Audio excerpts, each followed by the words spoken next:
Israel bombed Damascus to stop a massacre, and the world's first reaction was to condemn Israel. Not the massacre. The strike that ended it. If you want to understand this entire conflict in a single episode, this is the one. Here is what happened in Suwayda. Suwayda is a Druze province in southern Syria. Rural. Impoverished. Roughly 700,000 people.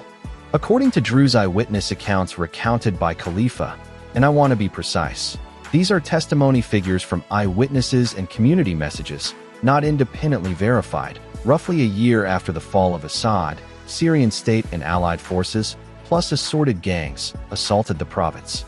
A heavy machinery column reportedly 6 kilometers long. Over 100 participants in the massacre itself. The reported toll, around 4,000 dead. 35 villages occupied. Tens of thousands displaced into schools and tents. Over 120 women still missing, feared taken as sex slaves. A hospital holding 200 to 300 people emptied, and the dead thrown into the streets. And Khalifa makes a point that matters enormously. This was not a spontaneous eruption. He traces the ideology to Ibn Taymiyyah, the spiritual father of the intellectual tradition behind ISIS and Al-Qaeda, who wrote a treatise on the Druze concluding they should be exterminated. Which means it wasn't a riot that got out of hand. It was doctrine executed. Now who stopped it? Israeli strikes on the convoys, culminating in the bombing of Damascus.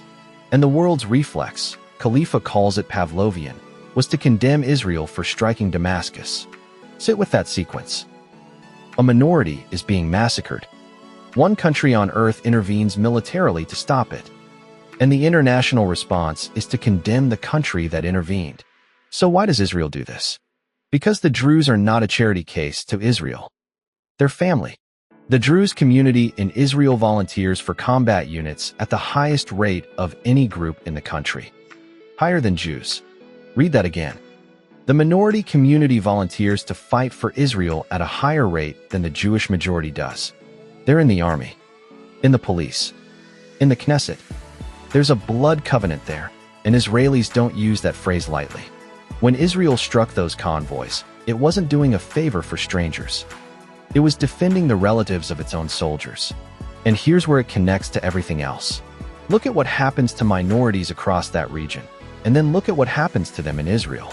Christianity is collapsing across the Middle East. Iraq's community has fallen from over 1 million to a fraction. Syria, Turkey, Egypt, Lebanon, shrinking or driven out. Bethlehem, the birthplace of Jesus, under Palestinian Authority control, went from a Christian majority to a small minority. Israel is the only country in the entire region where the Christian population has grown since 1948. The only one.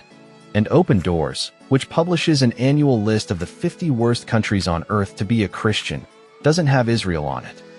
Not the top 10. Not the top 50. 9 of the top 10 are Muslim majority. Meanwhile, in Israel, 2 million Arab citizens, voting, legislating, sitting on the Supreme Court. Muslim women serving in combat units in headscarves. And on the second day of October 7th, a Bedouin Muslim town found terrorists sheltering among them and turned them in. Nobody was watching.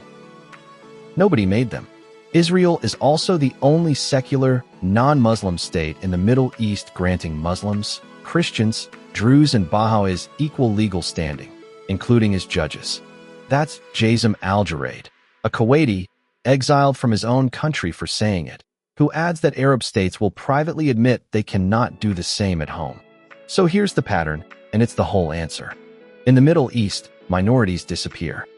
Christians, Yazidis, Kurds, Baha'is, Druze. They are killed, converted, expelled, or reduced to museum exhibits. There is exactly one country in that region where minorities grow, serve, vote, and fight for the state. And it's the Jewish one. That's not sentimentality. It's because a people who spent 2,000 years as the minority everywhere else built a country that knows precisely what it feels like to be the one they come for. Israel protects the Druze because Israel remembers being the Druze. And the world condemned it for the rescue. Notice that. And then ask what the condemnation was actually for.